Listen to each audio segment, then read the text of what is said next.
Wall Street occupiers complain that corporate power is out of control in America. They say corporations are in bed with the federal government.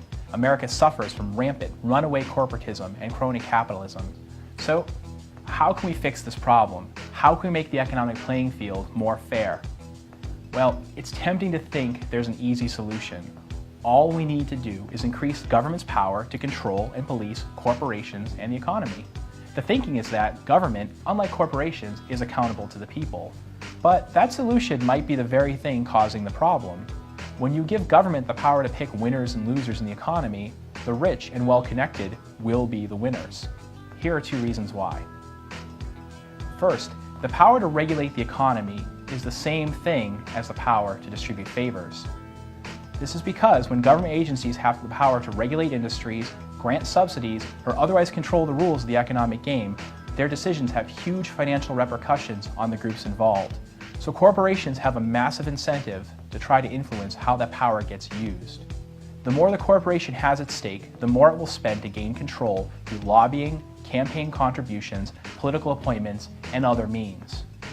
Pick any sector: finance, agriculture, healthcare, automotive manufacturing, or countless others. You can bet that the regulations currently in place were influenced by, sometimes even partially written by, one or more of the corporations they regulate.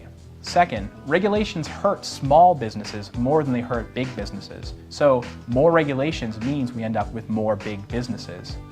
And this isn't just because of the lobbying big businesses do. Simply reading and understanding the regulations that apply to your industry, let alone completing the complicated paperwork, reports, new equipment purchases, and infrastructure updates, takes a lot of staff time and money.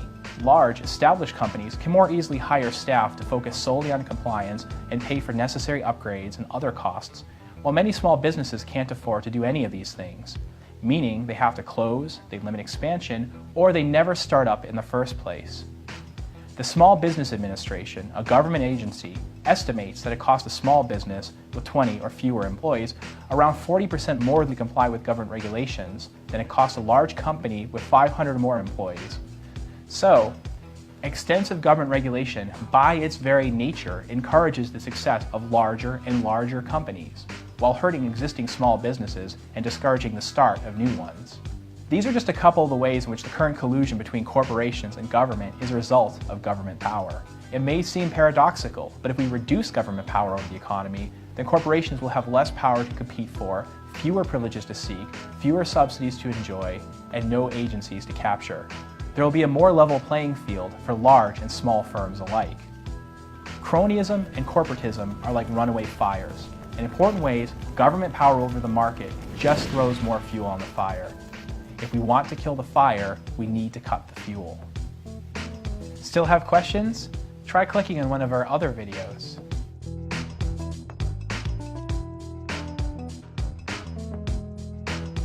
If you'd like to do more than just watch videos, click on the link for more student opportunities and other resources.